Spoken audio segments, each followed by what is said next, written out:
I really am a dick. I'm a combat veteran, so if you don't laugh, you're a fucking commie. In my 23 years of service, I traveled a lot of places. One of my favorites was Fort Carson, Colorado. Like Ariel mentioned earlier, there is a 8-to-1, or back then it was an 8-to-1 female to male ratio. So a 4, like me, got lucky a lot. Yeah, I needed all the help I could get back then. I was 150 pounds and yeah, not the guy you see now. So I hooked up with this chick once, right? And I thought I was doing good. I was a 19-year-old kid, fairly inexperienced, and I was just getting at it. And she was going crazy, like making all these noises and everything. I'm like, yes, I'm doing this. She's breathing heavy, and she's going crazy. And then I realized she was reaching for her nightstand, trying to get her inhaler. Yeah, when she hit that puffer twice, no more noises. But apparently I wasn't that good. Yeah, so I continued to travel around and do things. And if you don't know this, in Pueblo, Colorado, which is just south of Fort Carson, is the trans capital of America. They do more trans surgeries down there than they do anywhere else across the country, if you're unaware of this. So as a heterosexual male, I became a little more selective when I spent some time down there. Yeah, that wasn't funny. I didn't like it either. So, been married to the same woman for 22 years. Mentioned that earlier. We talked about it. And when you're married to the same person for 22 years, you've got to learn how to do things different in the bedroom, right? You got to have conversations, figure things out, try things different. So, over the weekend, my wife and I decided to try anal for the first time. I'm waiting for the pain in my ass to go away.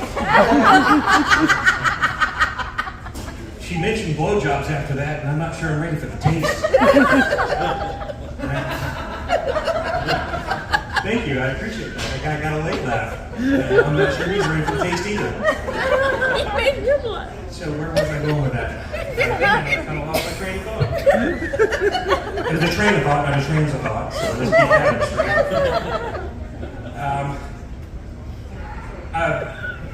My granddaughter, all right, I'm talking about my granddaughter real quick. I got a 5-year-old granddaughter, and we were driving down the road recently, and my granddaughter was telling me, I was talking about, she's like, what are you doing on Friday, Pawpaw? I said, well, Pawpaw's got an eye appointment. I gotta get my eyes checked out. I'm going blind, I'm getting older, I'm 51 years old, I gotta get my eyes fixed. And then she said something, and I said, what? What did you say? She said, well, maybe, Pawpaw, you need to get your ears checked. Pawpaw did, and he got a hearing aid, and I showed it to her for the first time this weekend, and she's like, yeah, you didn't need that, I was just joking, Pawpaw. Maybe she's the one that should be up here, not me. Kind of loosened up here tonight. I was better last week. I talked about a satellite dish. Good, Brian, good. So yeah, all of my time in the Army, I was in the Army, I saw a lot of crazy things. I'll talk about a guy that I met in Iraq in 2003. I did 3 deployments overseas, 2 in Iraq, 1 in Afghanistan. So when I got to Iraq in 2003, I worked at a police station. We had this guy, we called him Hustle Man. Hustle Man was the guy, get you anything that you want. He'd get you anything. So we'd been there for about a week, and Hustle Man was like, hey, you want buck falafel? I said, what? He said, you want buck falafel? Okay, Hustle Man, I'll bite, bro. What is a buck falafel? He goes, okay, it is a little bread pocket. It has egg and the cheese and the meat. I said, well, what is the meat? I'm in Iraq. I don't know what they're doing. I said, well, what is the meat? He goes, I cannot say this word. It walk around young and go, whoop, whoop, whoop, whoop. I said, okay, so a chicken? He goes, yes, I cannot say this word. Okay, gotta say it, dude. He goes, Shihan. A what? Shihan. I was like, all right, for the rest of the time we're here, that's a fucking bok falafel, bro. So yeah, we bought the shit out of those. And then a few days later, I said, hey, can you get us a porno? He said, kid, I get you a porno. I get you a porno.